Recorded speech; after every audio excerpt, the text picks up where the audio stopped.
lá, gente, ó. Meu negócio é semi-joia, live número 22. É isso mesmo? 22? Pior que meu produtor não tá aqui pra me falar, mas eu acho que é 22 ou 23, mas eu acho que é 22, tá? Então vamos lá, 5 dicas pra vocês não errarem na hora de comprar semi-joia. Principalmente quem tá começando agora, hein?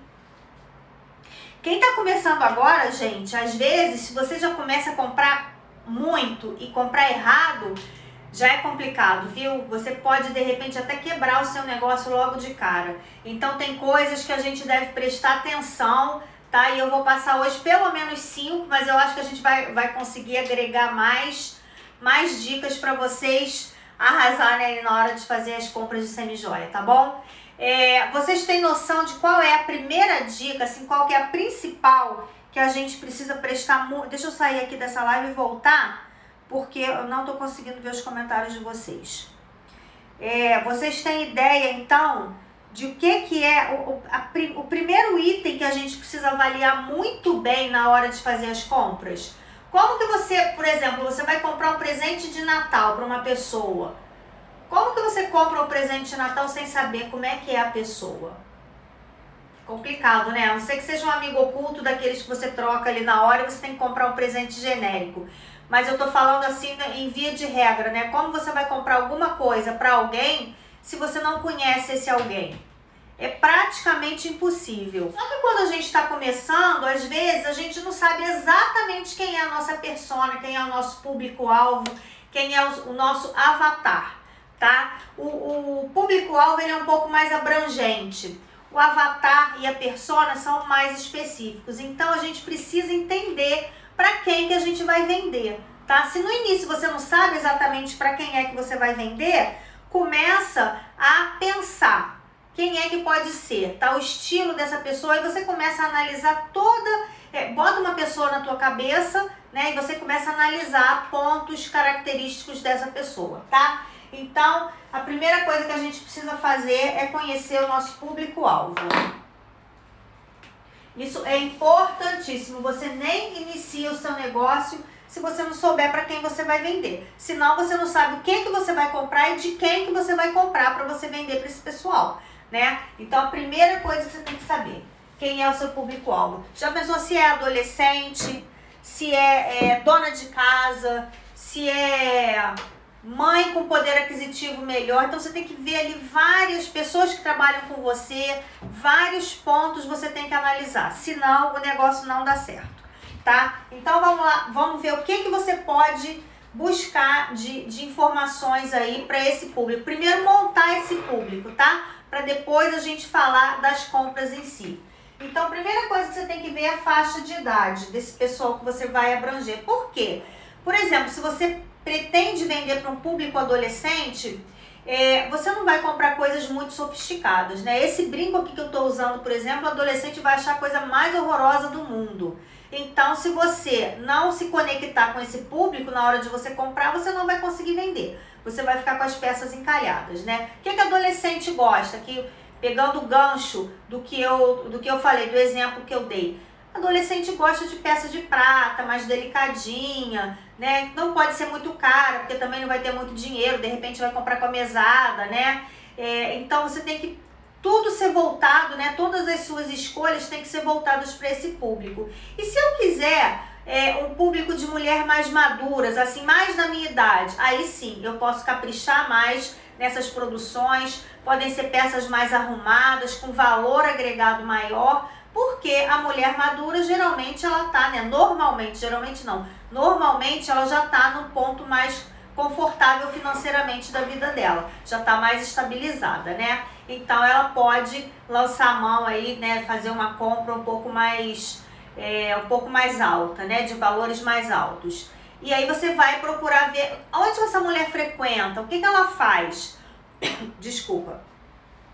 Você vai ter que começar a fazer pesquisa de tudo que ela faz, o comportamento dela, tá? Será que ela vai à academia? E que tipo de produção ela usa para ir à academia? Você tem que, né, analisar esses pontos. A pessoa que vai à academia vai com um brinco assim? Não vai.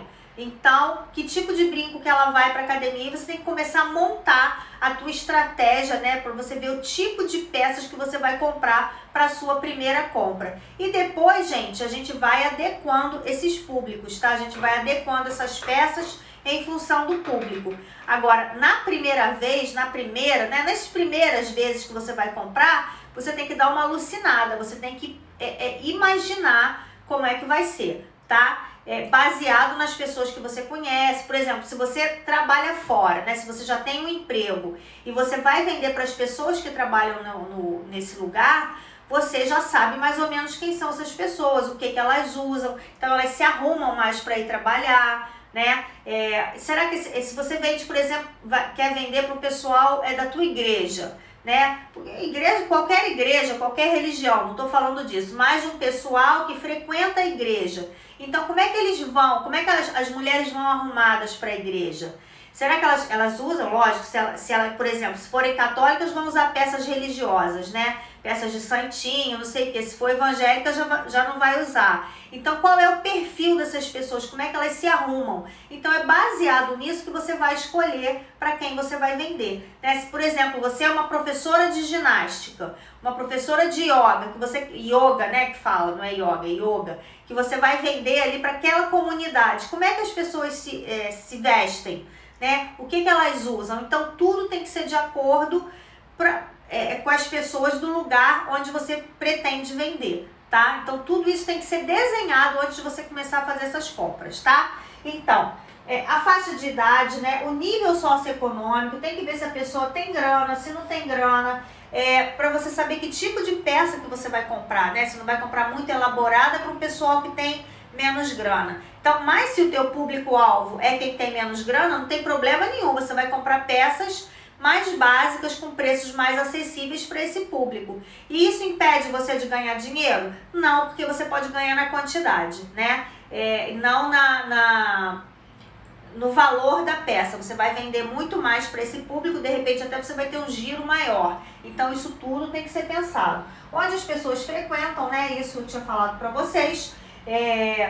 O tipo de lugar que elas vão vai dizer exatamente o tipo de acessório que ela vai querer usar também, né? Isso tudo tem a ver. E as preferências dela, tá? Se vai à academia, se vai muito à praia, que mais? Se trabalha fora, se frequenta, né, algum lugar ao ar livre. Aí você vai ver, você vai fazer a tua pesquisa aí, vai ver como é que essa pessoa vai se comportar, onde é que ela vai, o que ela faz, quanto é que ela ganha, não, né, mas mais ou menos a faixa socioeconômica dela, que classe que ela tá, né, se é A, se é B, se é C. Então você vai ter esse apanhado aí para ver o que você vai comprar para oferecer para esse pessoal aqui. Se você não souber quem é o seu público, você vai comprar errado e você vai ficar com peça encalhada, tá? Pode ser que você de primeira, né, na sua primeira compra, pode ser que você não acerte 100%, tá? É uma experiência. Você vai comprar um pouco para fazer uma experiência e depois, na segunda, na terceira compra, você vai começar a ajustar as peças de acordo com esse público, tá? Porque esse público também pode mudar, né? De acordo com a tua jornada, tá bom? Então, esse é o primeiro passo e esse passo é o mais importante de todos, tá bom? É a primeira dica. Vamos agora para nossa segunda dica, tá? Alguém tem ideia? Fala aí pra mim, alguém tem ideia? O que vocês acham que seja essa segunda dica? Vou beber um golinho de água até vocês escreverem. O que vocês acham que é importante também na hora de fazer essa primeira compra de semijoia? Fala pra mim. Quero ver se vocês estão afiadas, hein? Vamos lá pra segunda. Ninguém escreveu, ó, vamos lá.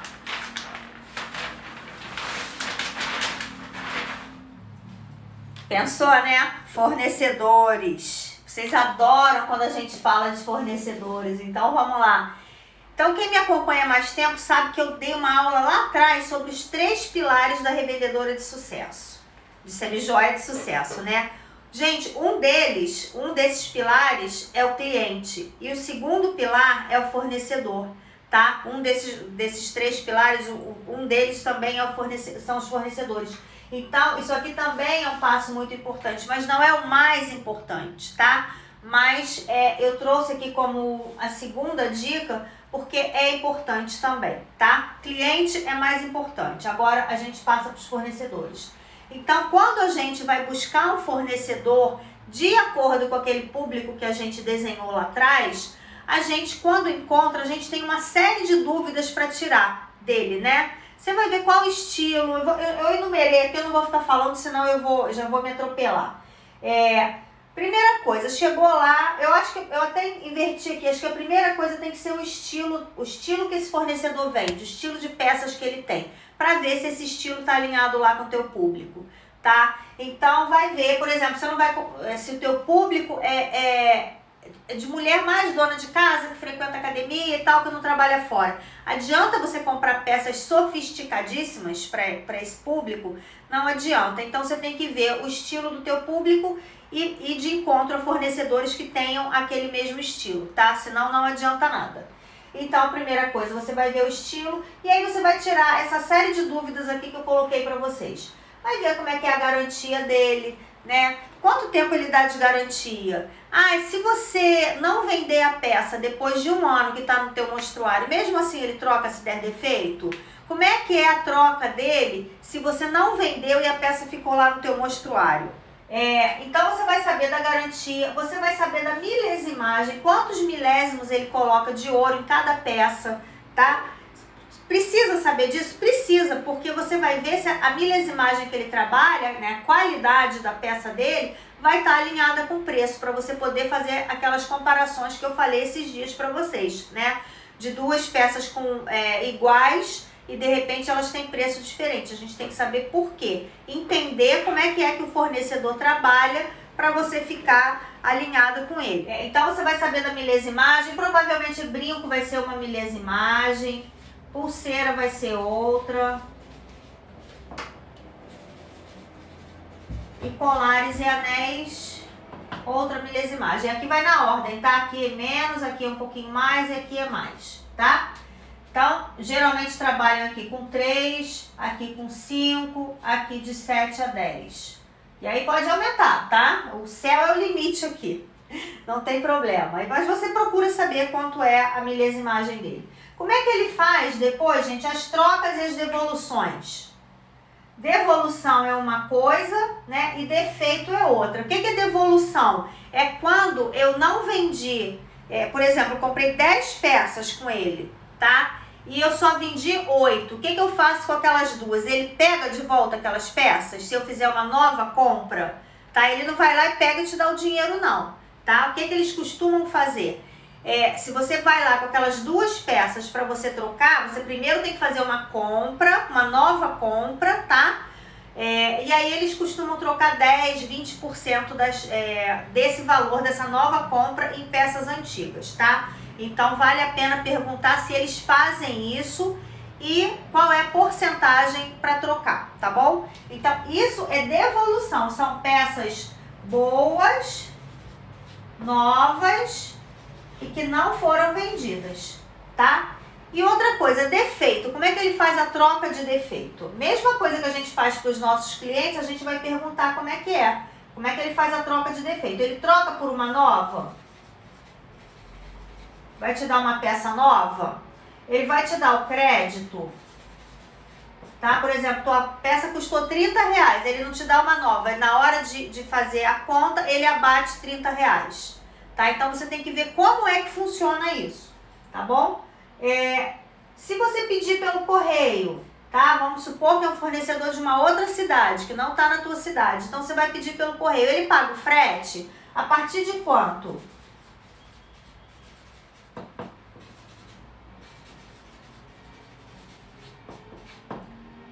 E se você quiser mandar peças para lá, né? Você tem que mandar cheque, passar cartão, como é que é? Você paga o frete? Você tem que saber tudo, tá? Entender como é que funciona isso aqui. Por quê? Isso aqui vai influenciar no teu preço final depois. Então, se você tem 2 fornecedores parecidos, um não te dá uma facilidade e o outro dá, você vai correr para o que te dá. Se ele tiver todos os itens aqui, você vai ter que marcar para ver quem é que vai estar ganhando aqui, tá? Prazo de pagamento, aí você vai entender como é que funcionam os pagamentos dele, tá? Se você pode pagar em 30, 60, 90, 120, até 150 dias, tem alguns que dão até 180 dias depois, que são os cheques predatados, né? Você vai perguntar como é que funciona, aí você vai ver como é que é para você, se o teu esquema de pagamento serve aqui. Se não servir, né, você fala para ele, para mim não dá assim, não dá para começar. Será que dava pra gente começar com 45 dias em vez de 30? Então você vai lançar para ele qual a tua necessidade e vai ver se ele aceita. Pode ser que ele aceite, pode ser que não aceite, tá? Então você tem que entender como é que são os prazos de pagamento dele. E aí na hora de você fazer o pagamento, ele dá desconto à vista? Ele parcela, né, o prazo? Será que ele parcela? Ele parcela no cartão? Parcela no cheque? Você tem que entender como é que ele funciona. Ele faz promoção durante o ano? Né? Porque tem fornecedor que quando ele troca de coleção, ele faz promoção para você aproveitar. Então, você aproveita certas peças e compra elas mais baratas, né? Peças que não são da moda, peças clássicas, né? Você vai lá e arremata lá alguma coisa que você puder, tá? Se você gostar desse fornecedor, você arremata algumas peças com ele, tá? Então, isso é uma estratégia que vale muito a pena. Então, para você não errar nos fornecedores, anota essas dicas aqui. São, ó, 1, 2, 3, 4, 5, 6, 7, 8 dicas aqui para você fazer essas perguntas, você botar o teu fornecedor de saia justa. Pergunta isso tudo para ele, aí ele vai falar assim: caramba, onde que essa mulher andou vendo essas coisas aí que tá aqui já me botando de saia justa? Primeira vez que vem aqui, a mulher tá começando a vender semijoia agora e já sabe isso tudo? Onde que essa mulher tá andando? Fala nada não, fica quieta, hein? Te ajudo aqui, mas tu fica quieta, pra gente espremer fornecedor aqui. Tem fornecedor aí não, né? Duda, tudo bem? Mas falando sério, gente, tem que ser bom pra gente, tem que ser bom pra eles, né? A gente tem que ter vantagem. Então é assim que a gente faz com os fornecedores. Então vamos lá agora para a terceira dica. Acho que eu tô indo rápido demais, hein? Tô ou não tô? Como é que tá o ritmo aí? Tá bom para vocês? Tá dando para acompanhar? Não chega com a cara e com a coragem lá para fazer as suas compras sem você estudar, sem você idealizar o seu negócio, tá? Então quando a gente chega no fornecedor e a gente está começando, a gente não chega comprando um monte de uma vez. A gente compra aos poucos, tá? E aí, uma das coisas que você precisa perguntar, que eu posso acrescentar lá naquela lista que eu fiz dos fornecedores, é perguntar quanto é a compra mínima desse fornecedor, tá? Então, você vai ter fornecedor que vende no mínimo a sua primeira compra, R$300, R$500, R$1.000, aí cada fornecedor vai ter a sua regra, tá? Então, você vai perguntar para ele qual é a sua compra mínima.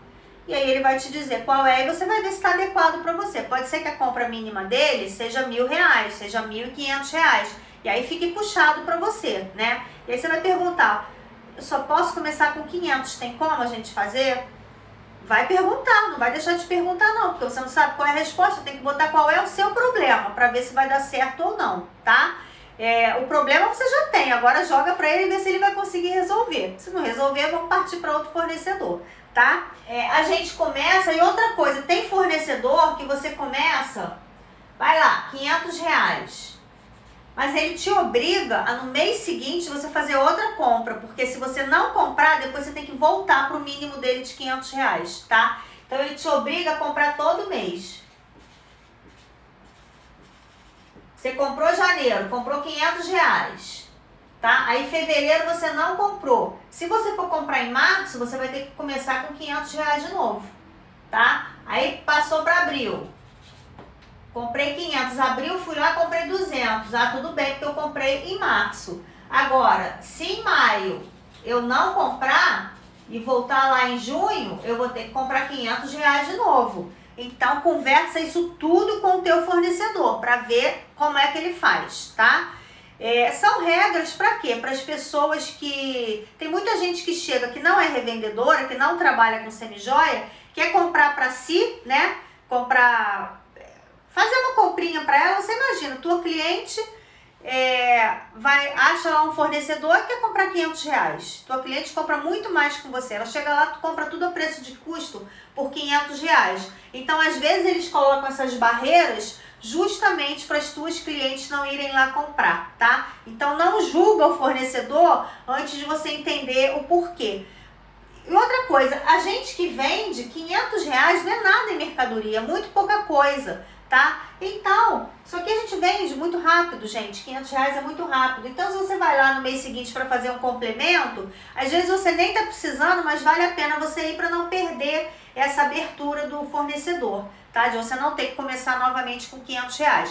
Lembrando que R$500 é só um exemplo que eu dei, tá? Eu já tive fornecedores muito grandes que a primeira compra tinha que ser de 5 mil. Não foram muitos, foi um fornecedor que eu queria muito, com uma qualidade muito boa, e na época eu não tinha os 5 mil para investir, eu fiz um empréstimo para começar a comprar dele, tá? Mas assim, fiz um empréstimo com muita tranquilidade, porque eu sabia que ia cobrir facilmente, porque é uma mercadoria muito boa. Então vocês têm que observar, tá? Esse tipo de coisa, não dá bobeira não. A Mari tá agradecendo pelas dicas, imagina. A dela chegou. Então, vamos aqui passar. Então, gente, fazer a compra mínima por quê? Primeiro, para você observar, tá? Vai observar como é que essa mercadoria desse novo fornecedor vai ser aceita pelo teu público, tá? Será que vai ter aceitação? Será que não vai? Será que vai dar defeito? Não vai? Então, você vai observar. Então, não sai comprando um monte de uma vez. Se for muito pouquinho a compra mínima dele, se for, por exemplo, R$200, é claro que não vai dar para você testar muito bem. Então, pode arriscar um pouquinho mais, mas não chega comprando 3 mil, 4 mil, 10 mil num fornecedor que você ainda não conhece, né? Principalmente se você estiver começando, que você ainda vai aparecer um monte de dúvida para você. Então, vai com calma, tá? Então, observa. Depois que você comprou, você vai fazer o quê? Você vai testar, tá? Você vai ver se o público vai ter aceitação, né? Vai ver se o público vai gostar, se vai aceitar, se as peças que você comprar vão ter qualidade, né? Se não vai ter defeito por alergia. Vai que às vezes acontece uma ou outra cliente ter alergia, mas não é comum um monte de clientes ter alergia daquele determinado fornecedor. Então você vai observar, sempre observar se vai ter alergia, se vai cair pedra, se o banho não vai dar problema.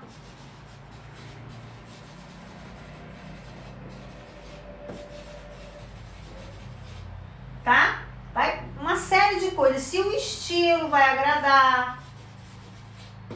Então você vai observando e vai vendo como é que a coisa vai funcionar, tá? Para depois, só depois, você pensar em fazer uma outra compra com esse fornecedor, tá? Primeiro testa, não sai comprando com ele, aí na semana seguinte você vendeu tudo, você correu para o mesmo fornecedor. Você nem sabe se as clientes vão ter problemas para te apresentar. A gente tem que dar um tempinho para ver se elas vão ter algum tipo de problema. Espera aí um pouquinho, uns 15 dias, um mês, ver como é que vai ser, tá? No meu tempo eu não fiz isso, mas eu só tinha uma fornecedora que era excelente, então eu dei sorte aí. Mas vamos supor que seja um fornecedor que você não saiba nada dele, né? Que você não tem experiência nenhuma para poder tirar as suas conclusões. As minhas alunas, elas não dão sorte, isso não é sorte, elas procuraram a sorte. Por quê? Elas entraram para um curso onde eu conto para elas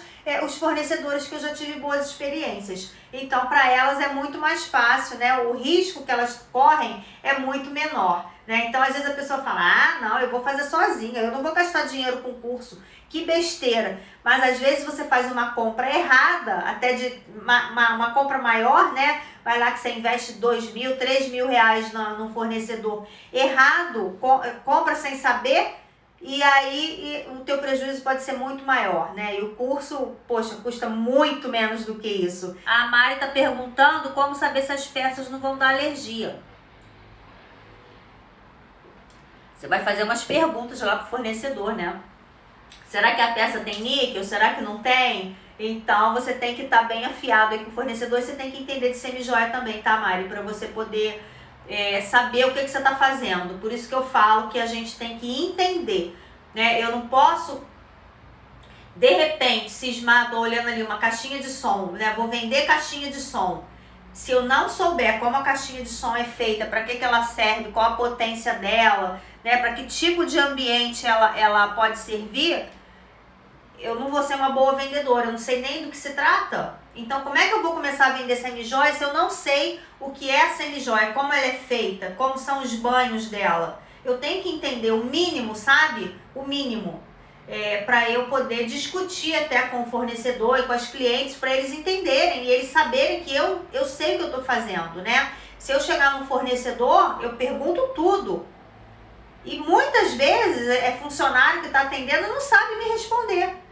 Então, como é que pode isso? Se eu estou trabalhando com uma coisa, eu tenho que entender daquela coisa, tá? Então, vai ser muito mais difícil as pessoas me passarem a perna, né? E eu vou ter uma clareza muito grande para passar qualquer informação para os meus clientes. Isso traz o que pra gente? A autoridade, né? Eu estou vendendo o que eu conheço, eu estou vendendo o que eu sei. Então, se eu sei que uma cliente é alérgica, se uma cliente sei lá, eu entendo ela precisa usar um medicamento, né? Ela tem algum problema que ela tem que passar uma pomada, uma loção aqui todo dia. Então eu vou falar pra ela, não usa colar porque não vai dar certo. Se você usar um colar e você todo dia passar um remédio por cima do colar, vai estragar. Então eu tenho que saber esse tipo de coisa para orientar a minha cliente, para ela sentir confiança em mim, de que eu tenho autoridade sobre o que eu estou falando e para os fornecedores não me fazerem de boba também, tá? Então a gente tem que saber o que a gente está fazendo, tá? Quer semijoia? Quer vender semijoia? Cai dentro aqui do canal, sabe? Aqui no Instagram tem conteúdo pra caramba. Vai pro YouTube, assiste os vídeos lá do meu negócio semijoia.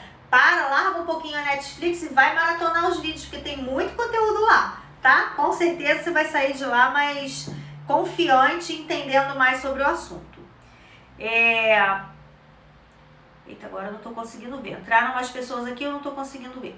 A Fernanda tá falando, é verdade, começar um negócio sem orientação eficiente é provável que dê prejuízo. Investir em conhecimento e garantir que o negócio tenha ótimas chances de dar certo. É isso aí, Fê. A Fê sabe das coisas, a Fê é aluna, ela sabe do que eu tô falando. Olha a Mary aí, da Rara Luz chegando. Tudo bem, Mary? Ui, olha o que eu fiz aqui, quase derrubo o quadro. Mas é isso, gente, olha só, não tem que ter vergonha de procurar informação, sabe, de querer saber. E é isso aí, conhecimento ninguém tira da gente, né? Isso é uma coisa muito boa. Ontem eu tava assistindo uns stories de uma menina que eu acompanho também, que é de marketing digital, e ela tava falando que um dia que a gente passe na nossa vida, que a gente não aprenda nada, é um dia meio que jogado fora, né? Então vamos procurar conhecimento, né? Vamos buscar conhecimento e vamos praticar o que a gente aprende, porque isso aí faz a gente ser uma pessoa melhor todos os dias. Vale muito a pena, tá? Então vamos lá agora passar para a quarta dica. Quarta dica, vamos lá. Aí você chega no fornecedor. E o fornecedor tem 2.530 peças para você ver. O que você faz? Você que é uma mulher que gosta de se arrumar, que gosta de ir à festa, vai querer comprar só brinco de festa, só colar de festa. E aí, se seu público não for voltado aí, que gosta de evento, como é que faz? Você vai comprar um monte de peça de festa pro pessoal que gosta de ficar na praia, na piscina? Para esportista, você não vai vender, né? Então você não pode comprar só o que você gosta. E dentro daquela gama, né? O fornecedor vai te apresentar aquele monte de produto. O que você vai comprar? Só o que você acha legal? Não pode, tá? Então, dentro de um mostruário, a gente tem que tentar colocar o máximo de peças clássicas possíveis, tá? Então, eu sugiro, vou dar aqui uma casquinha para vocês. Eu só falo isso dentro do curso para as meninas, tá? Mas presta atenção que eu vou dar uma casquinha para vocês. Pelo menos 50% das suas peças tem que ser clássicas. O que é peça clássica, Fernanda? Vamos lá, o que é peça clássica? Anel solitário.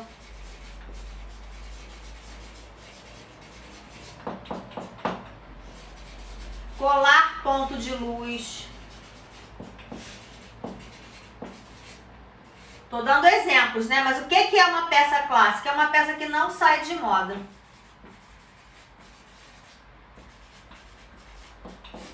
Ela não sai de moda. Vai passar 10 anos, 20 anos, 30 anos, 50 anos e a peça vai estar lá, vai ser usável, sabe? Então, brinco de pérola.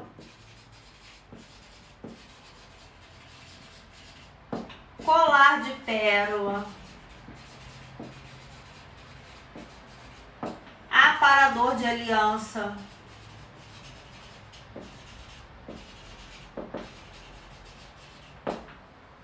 Ponto de luz, gente, não é só colar, brinco também. Ih, eu não vou conseguir escrever tudo aqui. Ó, elo português. Fecho boia. Aqui até eles andam juntos, né? O que é o fecho boia? Aquele fecho redondo que tem uma molinha que vem pra cá e aí o elo português aqui. Tá? Isso aqui nunca sai de moda. Parece uma boia mesmo. Isso aqui é muito clássico, você pode usar pingentes, né? Coisas de coração também. Pingentes, colares, anéis, pulseiras. Tudo de coração. Isso aqui também não sai de moda. Então são essas peças. Pensa, gente, lá nos anos 50, como é que usavam aqueles colares de pérola? Era chique, né? Quando o Chanel começou lá, era anos 50? Eu acho que era 50, 60, por aí. Então aqueles colares de pérola, depois um pouquinho mais comprido.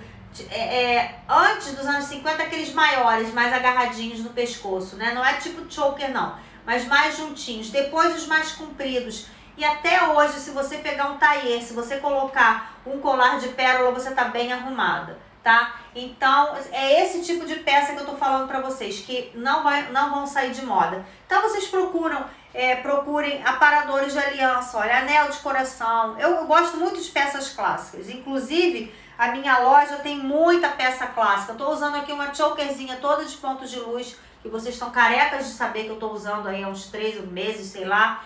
Então esse tipo de peça, tá? Um bracelete, né? Uma pulseira tipo escrava, daquela lisinha, isso também não sai de moda. Então são peças que você pode deixar no teu mostruário durante 2, 3 anos. Não que eu queira que vocês fiquem com uma peça tanto tempo assim no mostruário, mas só para vocês entenderem. Vai passar 2, 3, 4, 5 anos e aquela peça não vai ter saído de moda, tá? Diferente, por exemplo, quem acompanha aí Semijoia, quem já vende há mais tempo, sabe que chegou há uns 2 ou 3 anos atrás uns colares de elos bem pesados, rosa choque, verde, tudo com banho também, né? Mas nesses tons. Isso usou naquele ano, depois nunca mais e provavelmente isso não vai mais aparecer. Então algum estilista aí lança uma moda, o negócio estoura, aí depois no ano seguinte já não se vê mais isso.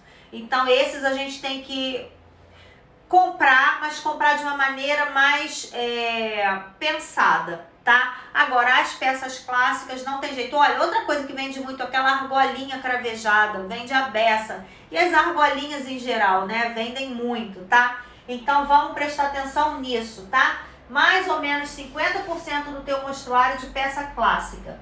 E aí depois você tem, né, as outras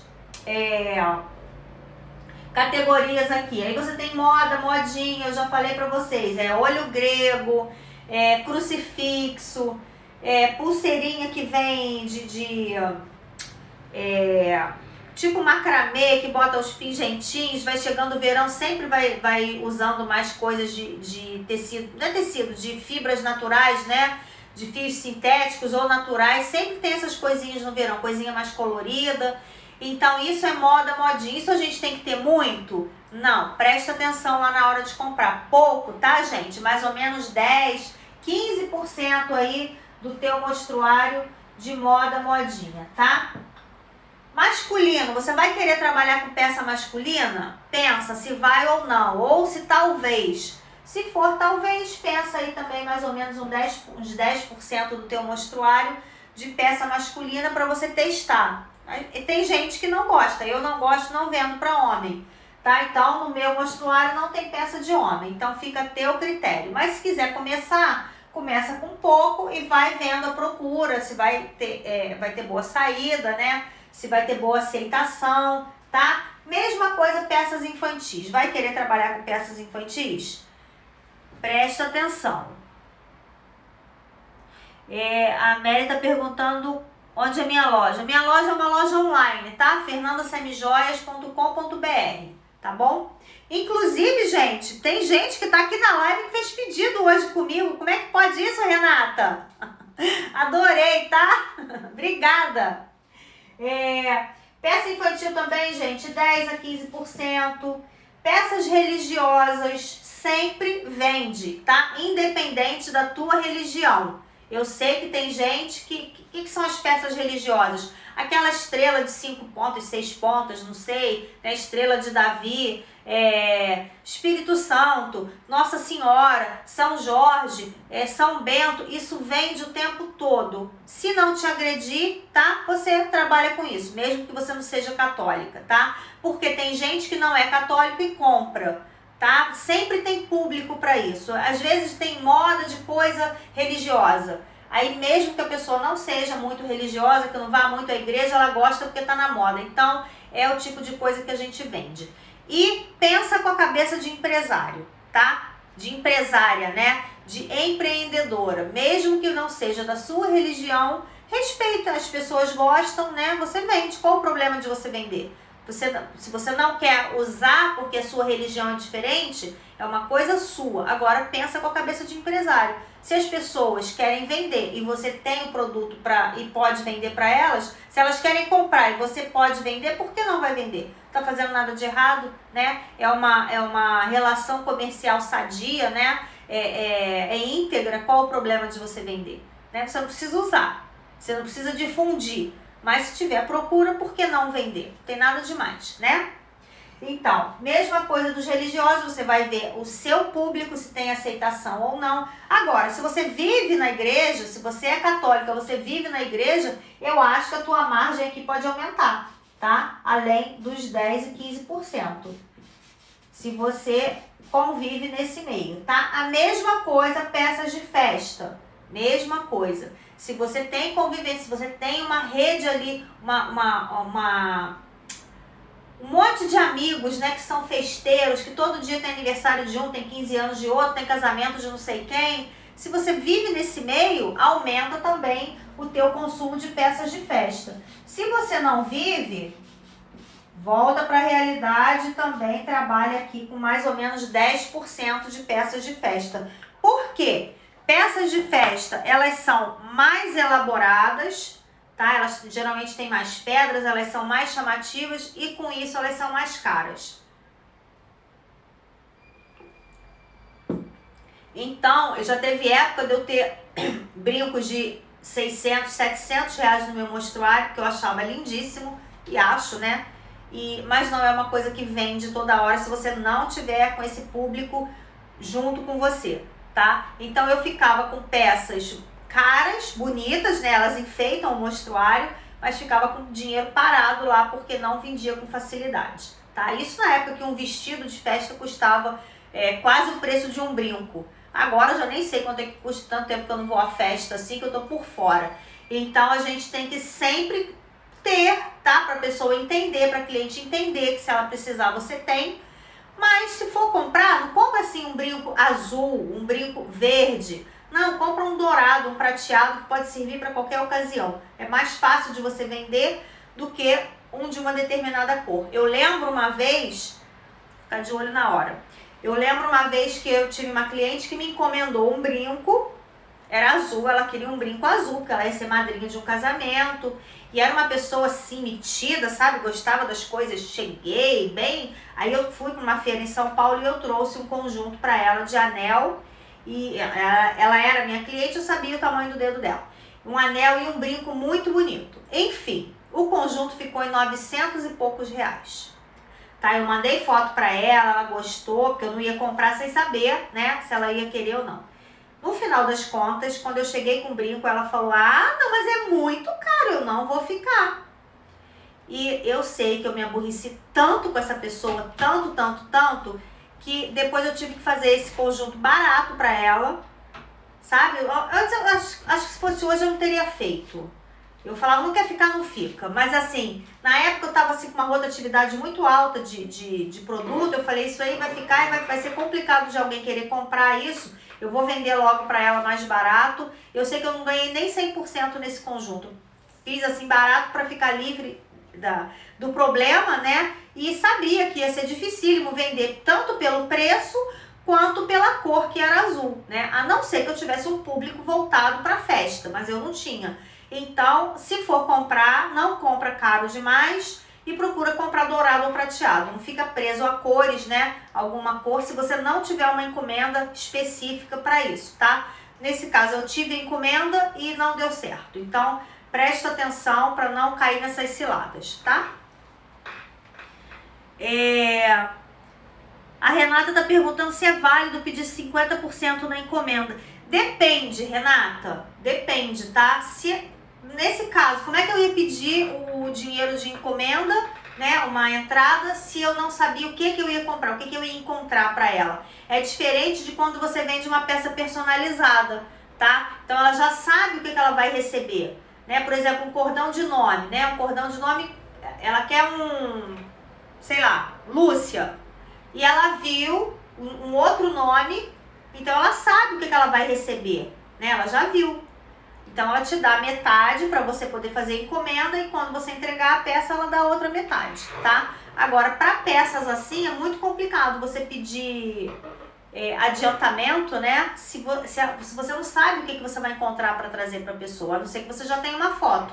Aí tudo bem, foto com valor, tá? Agora sim, tava branco ali, né? Tava difícil de eu ver.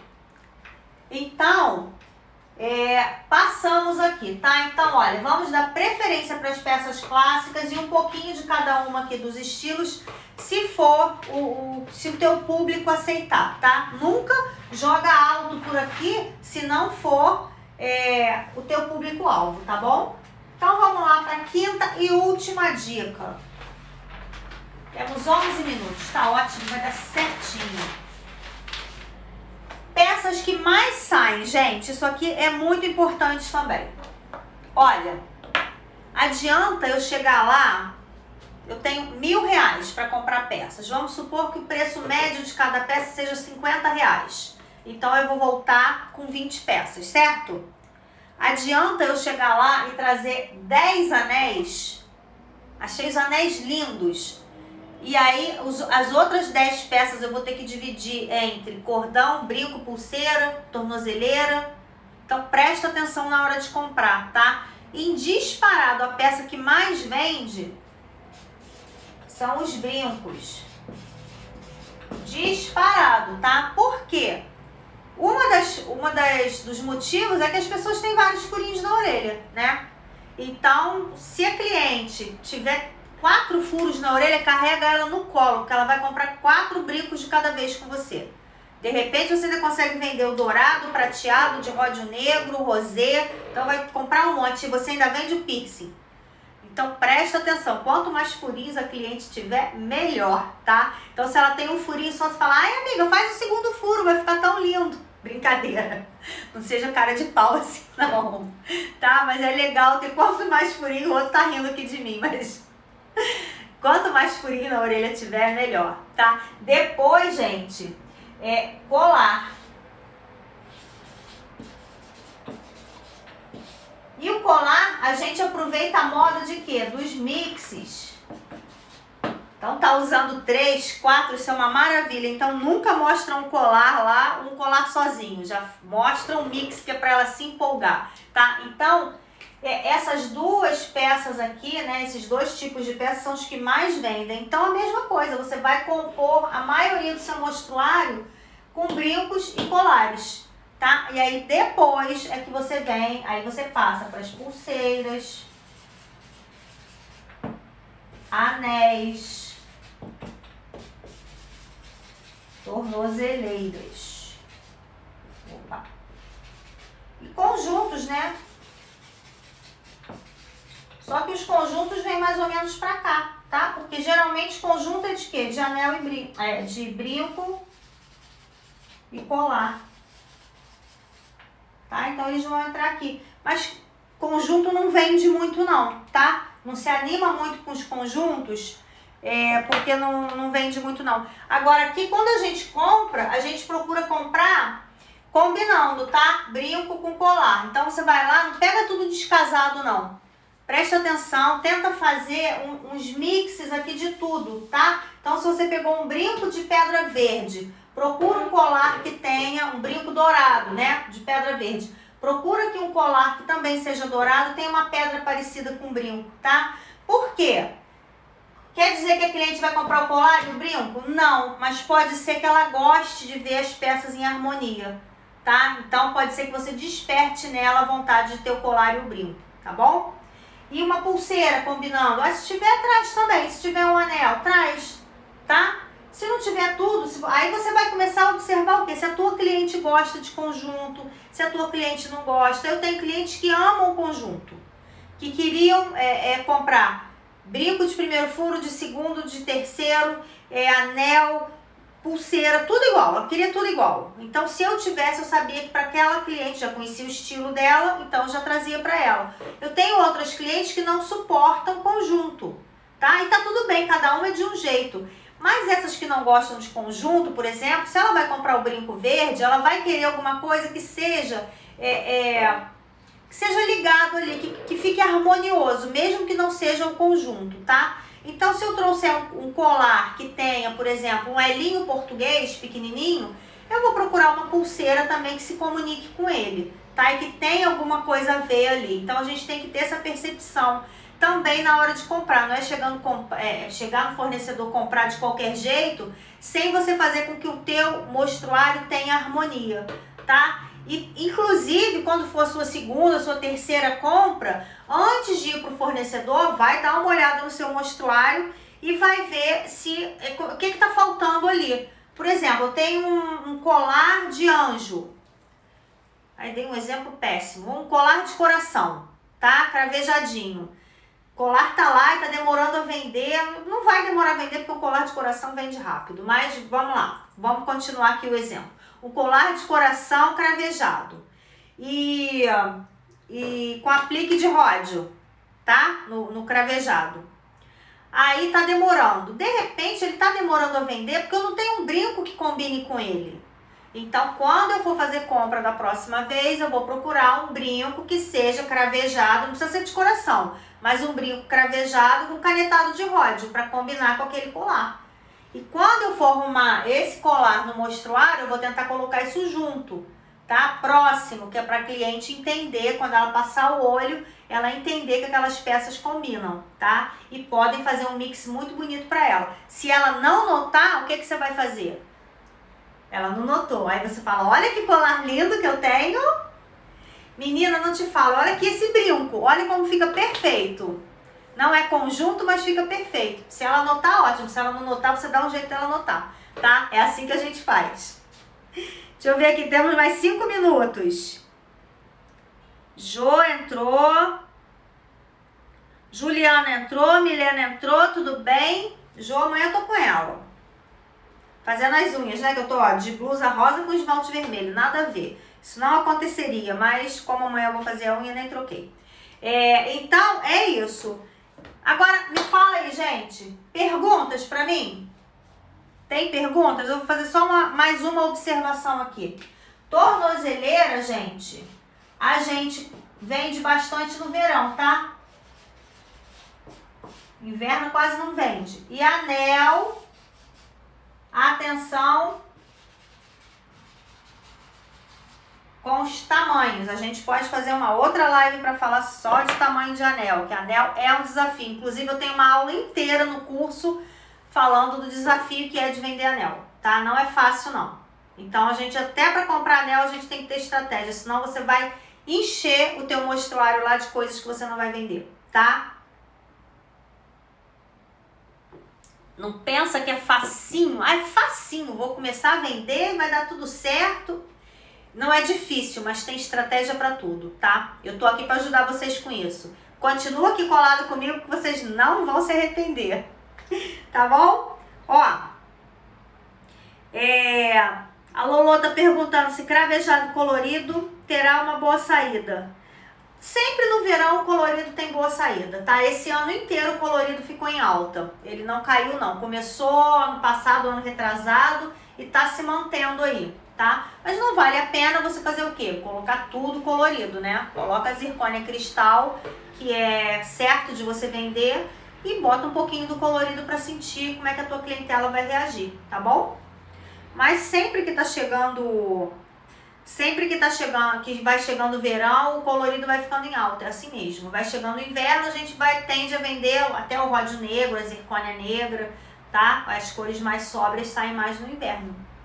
Então, pessoal, é isso. Quem não está inscrito lá no nosso canal do YouTube, aproveita, gente, vai lá, se inscreve, dá essa força pra gente, tá? Porque a gente ajuda a passar, né, ajuda a gente a passar essa mensagem para outras mulheres, né? Para elas arrumarem aí o negocinho delas, né? Arrumarem a sua fonte de renda, né? Começar o seu negócio, começar a empreender com semijoia. Para garantir o quê? Garantir a independência financeira dessa mulher. Vamos ajudar as mulheres, né? Vamos ser solidárias, né? Então, se você puder, vai lá, se inscreve, curte, comenta, pede para alguma amiga dar uma olhada, alguma amiga que você vê aí que está numa situação difícil, muito dependente do marido, dependente de pai, né? Que precisa aí começar o negócio dela, dá essa força para ela e pra gente aqui também. E outra coisa, dentro do nosso site, né, meunegóciosemijoia.com.br, tem um e-book que eu preparei gratuitamente para você que está começando a trabalhar com semijoia, que está pensando em trabalhar com semijoia, tá?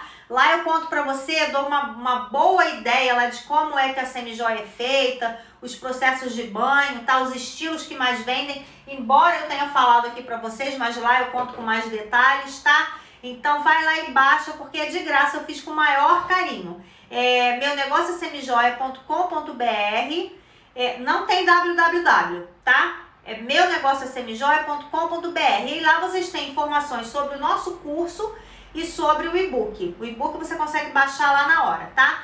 O curso é só ano que vem. Esse ano a gente não tem mais turma, a gente já fechou as turmas, né? Ano que vem a gente vai abrir de novo. Então, se você tem vontade de entender mais como é que é esse processo todo de venda de semijoia, quer entender a fundo como é a semijoia, como ela é feita, como é que é o mercado brasileiro, né? Como é que se comporta aqui, como é que isso está crescendo, como é que você monta um mostruário, enfim, tudo sobre semijoia eu explico dentro do curso, tá? Então vai lá, coloca teu e-mail lá que você entra numa lista de espera para ter informações quando vai abrir a próxima turma.